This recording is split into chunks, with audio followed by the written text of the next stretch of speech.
Victoria firefighters had their hands full this morning fighting two stubborn fires. The first flames broke out at the Travelers Inn on Douglas Street, and that forced occupants out onto the street. While crews were still on scene, the alarm bells rang at another fire, this one at an apartment complex where a number of seniors live. A-News reporter Aaron Glazier has the details. Thick gray smoke billows from a second-story suite in the Travelers Inn on Rock Bay Avenue just before 8 a.m. this morning, sending tenants into the streets. A few even tried to knock down the flames before they spread. This fellow here, I don't know where he is. He's his wife's one of the staff, and he went running up with a fire extinguisher. I think they used a couple of them, but not going to do much. Look, it's still going. Shortly after, bystanders watched the Victoria Fire Department quickly douse the flames and rip apart the roof, looking for hot spots. We had a lot of flames showing out the door, so our engine 3 got here first and they knocked her down pretty quick.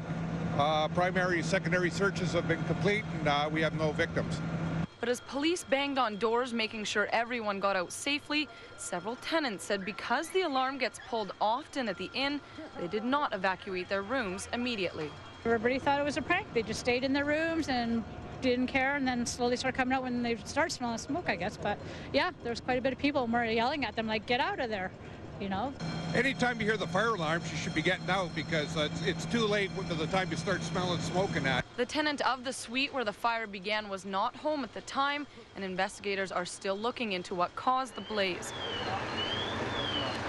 People who live in the building were sent to the StreetLink shelter, where they will be able to stay until the building is deemed safe to return to. But just as Victoria firefighters were finishing up with the Travelers Inn incident, another call came in from this apartment building on Rockland Avenue after a plumber's blowtorch ignited the drywall. Firefighters equipped with oxygen masks hustled up to the 4th floor fire, but had trouble containing it. The fire was spreading before we could contain it, and it got going in crawl spaces and that, so we had to call for Sanitino Bay to back us up just for manpower needs. The Victoria Fire Department says fire, smoke, and water damage is extensive, affecting units on every floor, while people who live in the building were just happy nobody was hurt, including Princess the cat, who was rescued from the apartment below where the fire started. Everybody's out and getting warm in the building next door. My big concern is I'm having a poker party there tonight. Maybe not. In Victoria, Aaron Glazier, A-News.